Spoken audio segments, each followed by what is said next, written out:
मेरा नाम मंजू है। मैं बहुत ही सुंदर दिखती हूँ। मेरा खूबसूरत बदन ही दूसरे लड़कों को दीवाना बना देता है। मेरी चाल के पीछे गांव के सारे लड़के पड़ जाते थे। मेरी सहेलियां मुझे हमेशा कहा करती थी कि मंजू, तुझे पति बहुत ही सुंदर मिलेगा। लेकिन मेरी किस्मत में ऐसा नहीं हुआ। मेरी शादी एक काले लड़के से हो गई जिससे मैं खुश नहीं थी। जरा रुकिए दोस्तों, कहानी सुनने से पहले हमारे चैनल को सब्सक्राइब करना ना भूले।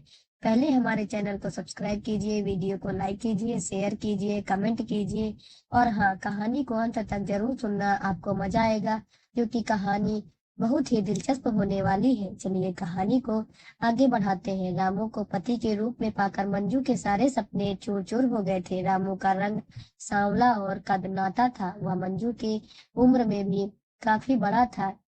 मंजू ज्यादा पढ़ी लिखी तो नहीं थी, मगर थी बहुत खूबसूरत। उसने खूबसूरत फिल्मी हीरो जैसे पति की कल्पना की थी। रामू सीधा साधा और नेक इंसान था। वह मंजू से बहुत प्यार करता था।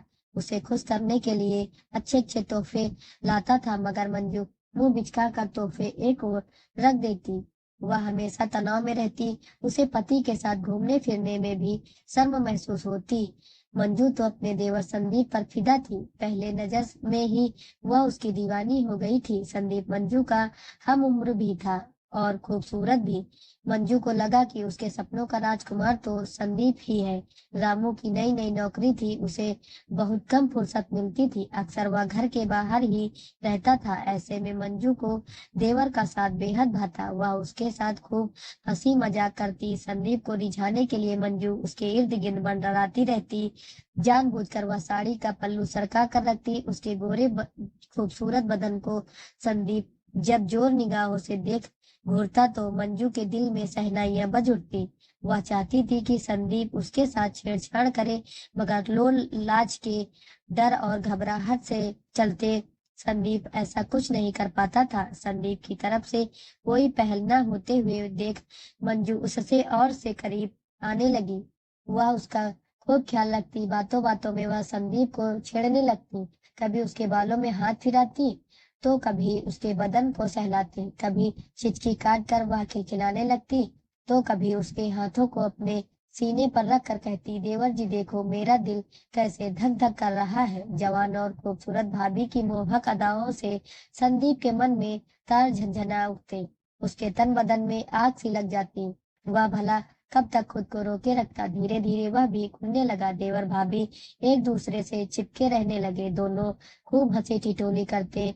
वह एक दूसरे की मजाकों से खूब खुश होते और अपने हाथों से एक दूसरे को खाना खिलाते, साथ साथ घूमने जाते। कभी पार्क में समय बिताते तो कभी सिनेमा देखने चले जाते। एक दूसरे का साथ उन्हें अपार सुख से भर देता। दोनों की नजदीकियां बढ़ने लगी।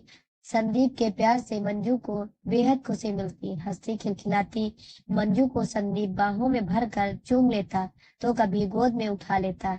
कभी उसके सीने पर सिर रखकर संदीप कहता, इस दिल में अपने लिए जगह ढूंढ रहा हूँ, मिलेगी क्या?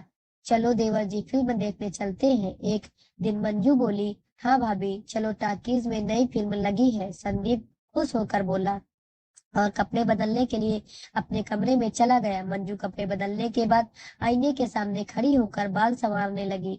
अपना चेहरा देखकर वह खुद ही शर्मा गई। बन ठन कर जब वह निकली तो संदीप उसे देखता ही रह गया। तुम इस तरह क्या देख रहे हो देवर जी? तभी मंजू इठलाते हुए हंसकर बोली।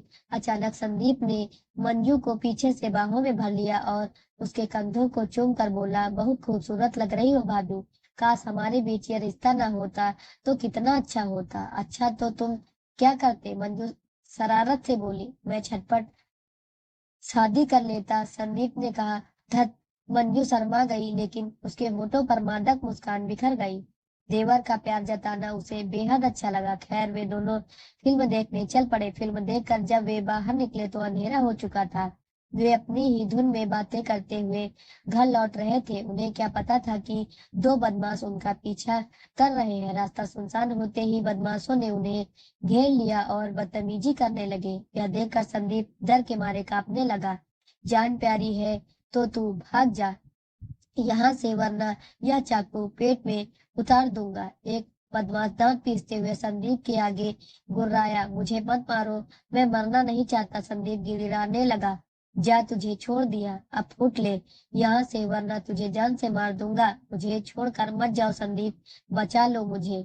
लो, तभी मंजू घबराए लहजे में बोली, लेकिन संदीप ने जैसे कुछ सुना ही नहीं। वह वहां से भाग खड़ा हुआ। सारे बदमाश एक होकर हंसने लगे। मंजू उनकी कैद से छूटने के लिए छटपटा रही थी। उसका विरोध काम नहीं आ रहा था। बदमाश मंजू को अपने चंगुल में देख उसे छेड़ते हुए जबरदस्ती खींचने लगे। वे उसके कपड़े उतारने की फिराक में थे। बचाओ बचाओ, मंजू चीखने लगी। चिल्लाओ मत मेरी जानी, गला खराब हो जाएगा। तुम्हें बचाने वाला यहाँ कोई नहीं है, तुम्हें हमारी प्यास बुझानी होगी। एक बदमाश बोला, है कितनी सुंदर हो, मजा आ जाएगा, तुम्हें पाने के लिए हम कब से तड़प रहे थे। दूसरे बदमाश ने हंसते हुए कहा। बदमाशों ने मंजू का मुंह दबोच लिया और उसे घसीटते हुए ले जाने लगे। मंजू की घुटी घुटी चीख निकल रही थी, वह बेबस हो गई थी।